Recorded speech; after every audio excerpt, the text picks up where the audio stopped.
कही रहीम संपदि सगे पनत बहुत बहुरीत। विपत कसौटी जे कसे तेहि साचे मीत। रहीम संपद मीन्स होता है धन। बनत बहुत बहुरीत, रीत मीन्स होता है परंपरा। विपत मीन्स होता है संकट या मुसीबत। कसौटी मीन्स होता है खरा उतरना। साची मीन्स होता है सच्चा। मीत मीन्स होता है मित्र। प्रस्तुत पद का प्रसंग हम देखते हैं। प्रस्तुत पंक्तियों में कवि सच्चे मित्र की पहचान कैसे की जाती है के विषय में बतलाया है। इसमें सच्चे मित्र की बात की गई है, तो हम इसका व्याख्या देखेंगे। व्याख्या कैसे होगा? कही रहीम संपद सगे बनत बहुत बहुरीत। विपत कसौटी जे कसे तेहि साचे मित। यहाँ पे रहीमदास जी कह रहे हैं, रहीमदास जी कहते हैं कि धन पास होने पर हमारे बहुत से लोग सगे संबंधी और मित्र बन जाते हैं।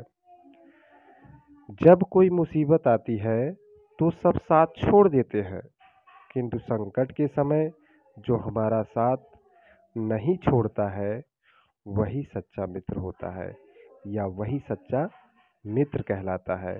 तो मुसीबत के समय साथ देने वाला सच्चा मित्र होता है, और जो पीछे हट जाते हैं वह सच्चे मित्र नहीं होते हैं। प्रस्तुत पद्यांश हमारी पाठ्यपुस्तक बसंत भाग 2 के रहीम के दोहे नामक पाठ से लिया गया है। इसके रचयिता रहीमदास जी हैं। जाल परे जल जात बही तज मीनन को मोह। रहीमन मछली नीर को तौ न छाड़त छोह। मीन मीन्स होता है मछली, तज मीन्स होता है छोड़ना, नीर मीन्स होता है जल या पानी, तौ मीन्स फिर भी। तो प्रस्तुत पद का हम प्रसंग देखते हैं। प्रस्तुत पंक्ति में कवि ने मछली और जल के माध्यम से लोगों को सच्चे प्रेम के विषय में बताने का प्रयास किया है। तो इसका व्याख्या देखते हैं। रहीमदास जी कहते हैं कि नदी में जाल डालने पर पानी मछली के मुंह को छोड़कर बह जाता है, लेकिन मछली पानी के मुंह को नहीं छोड़ पाती है। पानी से बाहर आने पर मछली तड़प तड़प कर अपने प्राण त्याग देती है। तो रहीमदास जी इस पद में यही समझाने का प्रयास कर रहे हैं कि मनुष्य को सच्चा प्रेम करना चाहिए। जिस प्रकार से मछली जल से करती है और जल से बाहर आने पर वह तड़प तड़प कर अपने प्राण को त्याग देती है, मनुष्य को सच्चा प्रेम करना चाहिए। तरुअर फल नहीं खात है सरवर पियत न पान। कही रहीम पर काज हित संपत संचय सुजान। तरुअर मीन्स होता है वृक्ष, सरवर मीन्स होता है तालाब, हित मीन्स होता है परोपकार, सुजान मीन्स होता है सज्जन लोग। इस पद का प्रसंग है। प्रस्तुत पंक्ति में कवि ने मनुष्य को अपने संग्रहित किए गए धन को अपने कार्यों में ही नहीं खर्च करना चाहिए, उस धन का कुछ भाग दूसरों के परोपकार में खर्च करना चाहिए। इस पद का व्याख्या है।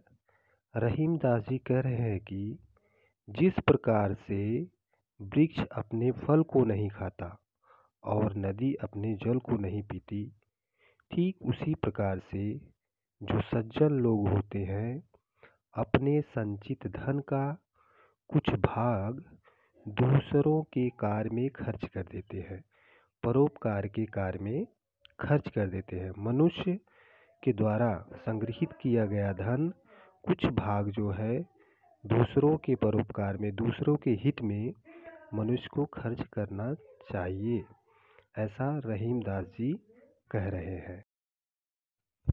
थोथे बादर क्वार के ज्यों रहीम घहरात। धनी पुरुष निर्धन भय करे पाछली बात। थोथे मीन्स होता है व्यर्थ, निर्धन मीन्स गरीब, पाछली बात बीती हुई बात, करे मीन्स करते हैं। इस पद का हम लोग प्रसंग देखते हैं। प्रस्तुत पंक्ति में कवि ने निर्धन पुरुष के विषय में बताया है। थोथे बादर क्वार के ज्यों रहीम घरात। रहीमदास जी कहते हैं कि क्वार महीने के बादल व्यर्थ में ही गरज कर चले जाते हैं, वे बरसते नहीं हैं। धनी पुरुष निर्धन भय करे पाछली बात। ठीक उसी प्रकार से कोई धनी पुरुष जब निर्धन हो जाता है तो वह अपनी बीती हुई बातों को व्यर्थ में याद करके उसके विषय में बातें करते रहता है। तो यहाँ पर रहीमदास जी ने एक धनी पुरुष जब वह गरीब हो जाता है और अपनी बीती हुई बातों को याद कर करके लोगों को बताता है और उसके विषय में बात करता है के बारे में बता रहे हैं। धरती की सी रीत है शीत घाम और मेह, जैसी परे सो सही रहे ज्यों रहीम यह देह। रीत मीन्स होता है परंपरा, शीत मीन्स होता है ओस की बूंद, घाम मीन्स होता है धूप और मेघ मीन्स होता है बादल। इसके हम संदर्भ देखते हैं। प्रस्तुत पंक्ति में कवि ने मनुष्य के ऊपर पड़ रहे दुखों को धैर्य के साथ सहन करने की बात की है। व्याख्या। रहीमदास जी कहते हैं कि शरीर के ऊपर पड़ने वाले दुखों को धैर्य के साथ सहना चाहिए। जिस प्रकार से धरती अपने ऊपर ओस धूप और बादल को सहन करती है, ठीक उसी प्रकार से मनुष्य को भी दुखों को सहन करना चाहिए, उससे घबराना नहीं चाहिए। प्रस्तुत पंक्ति में रहीमदास जी ने बहुत ही अच्छे ढंग से